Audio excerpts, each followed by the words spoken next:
Welcome here for Punch Out Boxing. I'm delighted to be here with Jonathon Banks for the first time here at Churchill's Boxing Gym. Welcome to London, Jonathon. First time here? No, I've been coming to London since the 90s, man. All the way back to your own career as a cruiserweight champion and contender, I guess. Well, I was an amateur when I first started coming to London, so it's been a long time. We'll start with you before we talk about your new charge. Yeah, you were, as you said, quite an accomplished amateur from there in Michigan, which I'm a believer is one of the hotbeds of boxing in America, boxing knowledge, boxing talent. Yeah, can you just tell us about your amateur career and then what you did as a pro for the younger fans that don't remember you? Um, I mean, I had a lot of quite a few amateur fights. Had like 3 or 4 national titles. I was fortunate enough to come for a dual meet on the USA team, and we was able to come to England, was able to go to Sweden, and different places like that. And we always had a good time in amateurs, man. It was fighting a lot of different type of styles, a lot of different type of people going to different countries. We had a good time, so I truly enjoyed it. And obviously learned a hell of a lot, I imagine, because I'm sure you'll agree, things have changed somewhat in the boxing scene in America, especially in the weight classes that you operated at. I was fortunate enough to be under the tutelage of the late great Emmanuel Stewart. So I was very, very fortunate enough to be a part of his amateur program, and I was able to just travel the world with him and learn from him, and that was the difference maker for me, to be able to travel and learn from him, and that's the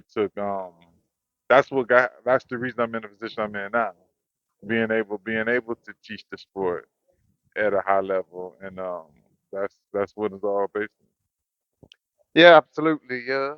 Someone like yourself, you're probably a bit like John David Jackson and Sean Green, who coaches Zhang, in that you're that last sort of contact with that bygone era where America had the deepest boxing knowledge. It's important you guys keep that knowledge going so it doesn't die out. John David, he said he's worried that in the future the art of American boxing might get lost.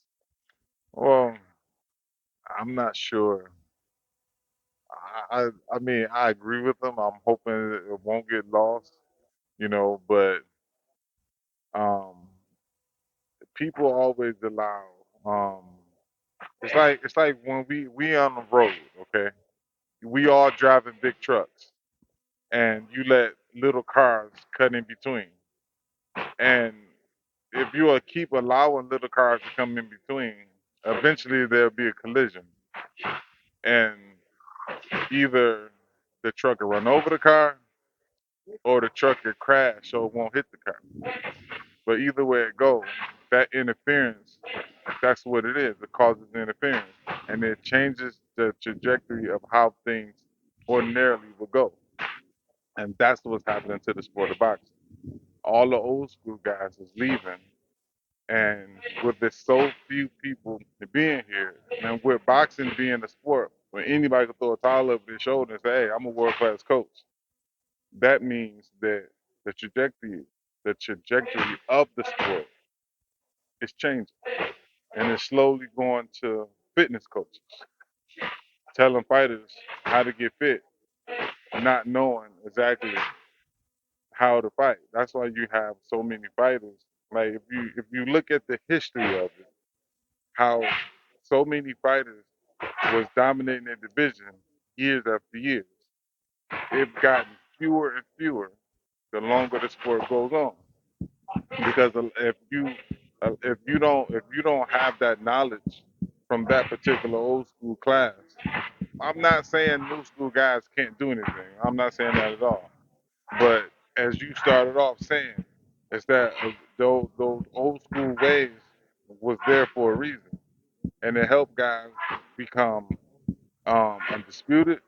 It helped guys become years of winning and dominating their division, and that's something that you don't have anymore. Yeah, I wonder what's your opinion on that? Because by your own admission, I mean by some coaches' admission, they're not even from a boxing background, and yet they're working with top level fighters. How useful is a lot of this new age stuff? You know, like I said, the fitness training, the strength and conditioning. I've heard some old school coaches actually they're skeptical about it, saying, well, a lot of it's just to look good on camera. Well, all of it looked good on camera, but what this is what I would say to any.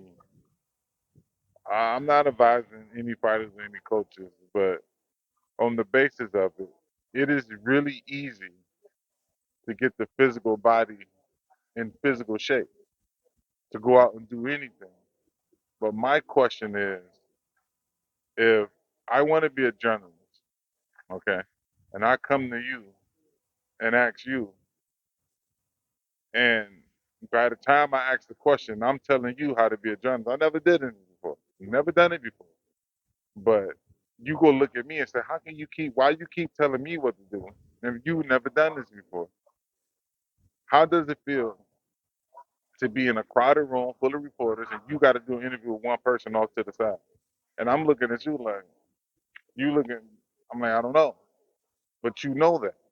This is what you do. You do, so it's certain things about this that you know and that I would never know. Certain feelings that you get that I would never know about. And if I get into this um, field with you, you can school me on a lot of that. So when those feelings come, I know how to react. And that's the problem with the sport. That when these feelings come, they don't know how to react because the coaches can't tell them how to react. Like, how do it feel to have your nose bloody in the 8th round and you tired? And you got what, 4 rounds to go to win your championship. How do it feel to sit on the stool and know you got to get back up and go out there? You can't prepare for something you never experienced. So in many ways, that's the case. But in a lot of ways, it's not the case because a lot of the old school trainers realize that they don't have that experience, so they put them around other fighters that do, and they can feed off each other. Absolutely. Would you say it's an important factor for a real top level coach to have experienced ring time, even if not at the top level? I mean, even if it's in a lot, a lot of times, a lot of coaches experience a lot of amateur championships, and that excel them to do whatever they do in the sport of boxing. So I'm not telling somebody you got to be the next Sugar Ray Leonard and then retire and go coach fighters. I'm not saying that at all, But what it is I recommend I recommend you have some type of activity in the sport so you can have the proper respect for the sport. That's the issue. It's the respect that I want to carry over. And if you don't respect your camera and your equipment, your protege ain't gonna respect it either. And everybody around you that's carrying it, they could be dragging it all over the ground. They're not gonna respect it. And that's the situation we have. We have a lot of disrespect going on with the sport as far as doping, and stuff like that. So that's my that's my only issue. But I have no issue. If a coach say, "Listen, man, I know what to do. I know what to do. I ain't never fought before, but I know what to do." All I can say is, "Okay." I'm not down. I'm not down to anybody who wants to make a living being a I guess you call them a professional trainer. I'm not down to nobody that want to make a living doing it. But what I said previously is part of the issue. The, well, you've been able to pass your considerable knowledge on to three top level fighters, all European based. Do you find that they've got a lot that you can actually show them? Because obviously, Badou, Gennady, and Cecilia from that European style. Is there a lot? My first fighter, Vladimir Klitschko. Of course. Don't forget about that guy. Yeah, I mean, do you find those European and former Soviet-based fighters that they're actually very receptive to learning a lot of those tricks of the trade that an American pro can bring them? Well, a lot of um, start off with Vladimir. Now, the late great Emmanuel Stewart taught him what he needed to know, and I was fortunate enough to be able to come I seen what he taught me. I was able to come and just reiterate the things that he was doing. And as far as Cecilia, Badou, and Triple G, they saw that with what I was doing with Vladimir. It's part of the reason for the phone call. And so they was receptive to it. They was interested in it when they called. So by the time I got there, they was very open to it, and they all three has been enjoying it. Yeah, I think the results showed themselves. But can I ask you about the other two fights before we come on to Cecilia? Gennady vacated two of his belts. Is he still going to fight? Do you know? Is he just looking for the biggest fights, or is he just considering his options? You know, me personally, I believe he deserved the biggest fights, but um, I haven't talked to him, so I'm not sure about that. I will wait to talk to him before I even elaborate or comment about his career and further. Sure. And obviously, Badou got that great win in Saudi Arabia, age 39. Um, you know a lot about cruiserweights. How do you see the cruiserweight scene? Because of course, the common thing with Badou is the same compared to some of these guys. He's a small cruiserweight. Um, there's also talk that Canelo might want to try for a fifth title. How do you see Badou doing against the other cruiserweights? For example, our own Lawrence Okolie, the huge cruiserweight, or then again go the other way, the smaller man Canelo. How would you think Badou would cope against either of them? Um, I think Badu's a good boxer, and the last fight was the first fight that he, from start to finish, he was following the each direction, bit by bit, following different directions. And I'm grateful. I am grateful for him that he allowed me to come in, and he just, with all his experience, he said, you know what, I just tell me what you want me to do. I want to do everything how you want it done. I said, okay, let's do it. So I'm fortunate enough for that. And he followed the instructions to the T. But how he would fare against anybody else, um, I think he got a really good chance to be. Um, I don't see no. I don't see anybody that I don't look at anybody in the division that I'm like, wow, well, we might as well move back down. I don't see you doing nothing with that. I don't see no problem. There's always threats in the cruiserweight division because most of the guys, big guys, you know, so threats is a threat. So can't do nothing about that. But if we get Canelo, Canelo would be a good. I think that would be huge actually, and it would be even bigger for Canelo because he's going up on another weight class to get another title. So I think it'd be huge. Think that Badou's size would be too much for him? No, I think Canelo has been really really smart in packing on pounds when he fights someone bigger and then not packing on too much so it don't slow him down. So he's been really really strategic when it comes to stuff like that. So I don't see nothing nobody being too big for him as far as he overlooked the height wise maybe, but physically he seemed to be pretty on point with how big he get for bigger guys, how small he get for guys that's his size. Well, it'll be fascinating. Unfortunately, the A side, so I guess he decides what he does next.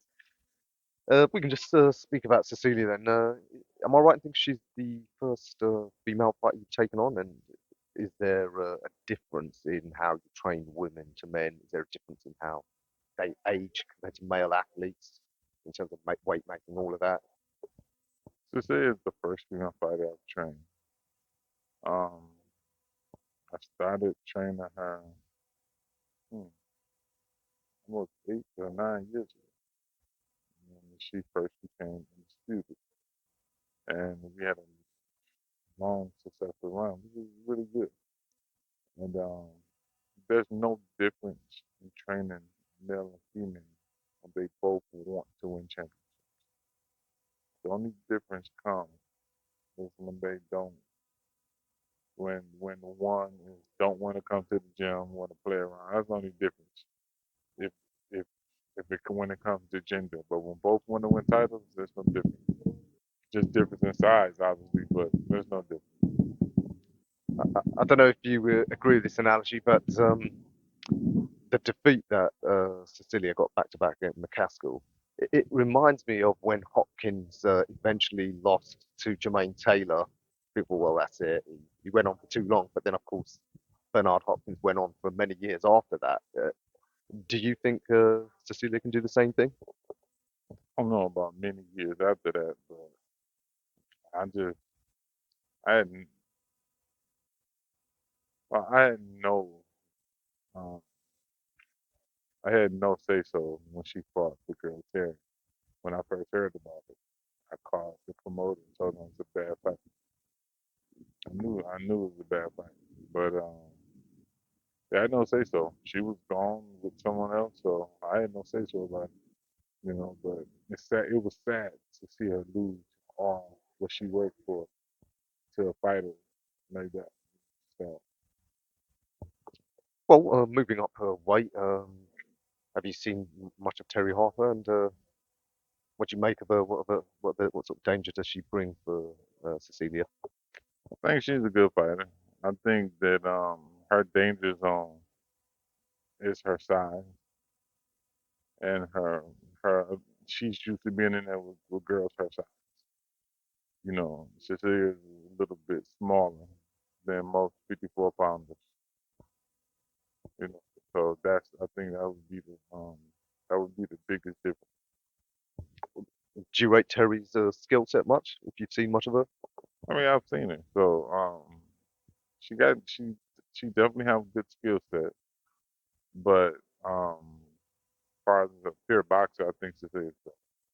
That's my opinion. I think Cecilia is better on the boxing part. But if Cecilia get in there and start slugging with it, then Terry's gonna beat her, hands down. Terry's gonna make the fight. It's gonna make the fight easy for Terry if Cecilia get in there and start going toe to toe. If she sit there like her feet are stuck in cement and start brawling with him, Terry's gonna beat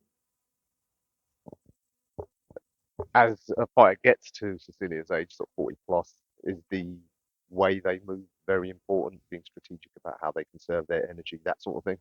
It's not about conserving energy, but everything matters. The way they walk to the ring, the way they enter the ring, everything matters the most at this point.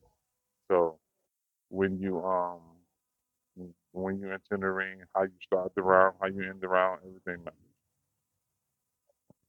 Confident that Cecilia becomes two-weight world champion over in Ireland. I am actually. The work she's putting in, she's starting to. I'm starting to see